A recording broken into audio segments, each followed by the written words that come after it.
We take a few minutes on Sunday morning to suggest news or trends that seem to be predicted by a literal futurist reading of the Bible. We take the Bible as literal unless there's reasons not to.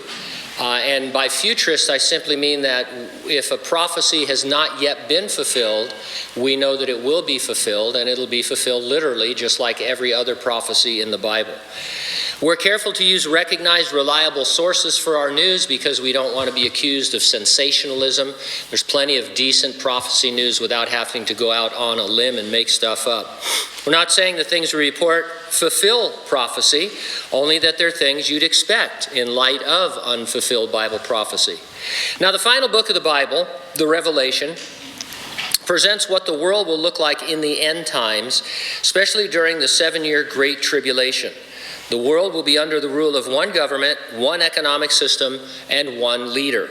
I ran across a 2017 scholarly article in a journal, the North American Business Press, written by a person from Georgia Southern University, and this person wrote, "Until our generation, it has been impossible for any one person or government to completely control the world's economic system. The changes that have taken place over the past 50 to 60 years, economically and politically, have paved the way for a unified government and unified economic system. The foundation has been laid for biblical prophecy to be fulfilled. The changes have been gradual and in the eyes of the world have been part of a normal course of business. Globalization has become commonplace. Changes in technology excite the average consumer by creating conveniences never before imagined. The integration of global culture, politics, and economies are embraced worldwide. The prophecies of Daniel and Revelation are being fulfilled before our eyes." Call it globalization or one world government or the new world order. COVID-19 has accelerated its progress, and it's made globalization desirable and possible in a way that we never thought would happen. Here's some excerpts from a Forbes article titled "COVID and the New World Order." The COVID-19 pandemic has resulted in unprecedented changes to our lives and the economy. The enforced switch to virtual work, changes to our travel and consumption patterns, bans on social gatherings have generated a seismic shift towards virtual activity. Anything that can be done virtually is now done so. The lockdown has us thinking about what the future will bring.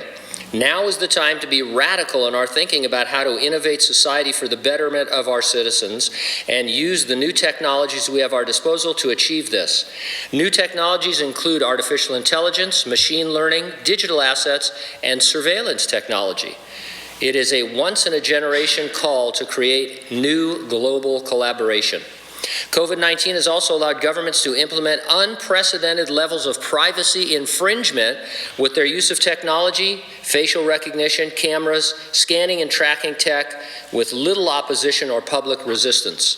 Most people globally are now conducting more transactions online, where their location and habits are observable to authorities for surveillance. Climate change and social justice are no longer fringe issues. They've been brought squarely to the forefront of our attention. We cannot ignore the gross injustice and unfairness created by economies and financial markets focused on and driven purely by economic growth and profit incentives. Instead of putting efficiency first, policies must ensure society's resilience, the full range of threats, including pandemic diseases, climate volatility, and economic and financial stress. If humanity is to do more than merely survive, if it is to thrive in the future, we need to aspire to greater outcomes, to collaborate as one human race on one planet in pursuit of a better future for all. And so, for years people have accused Christians of having conspiracy theories, of making up all kinds of stuff.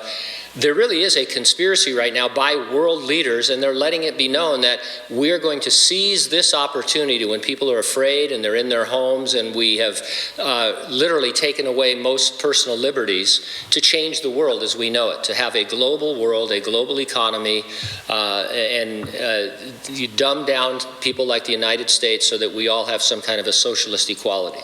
And so that's what's happening.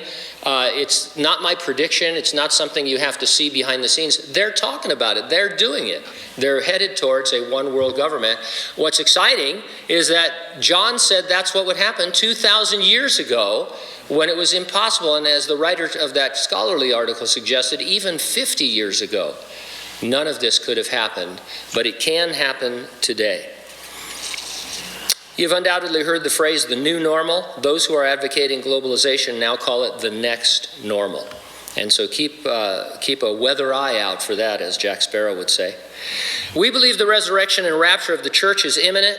It could happen any moment. Nothing needs to happen before it happens, and it will definitely happen before the great tribulation described in the Bible. Jesus returns in the clouds. He raises the dead in Christ.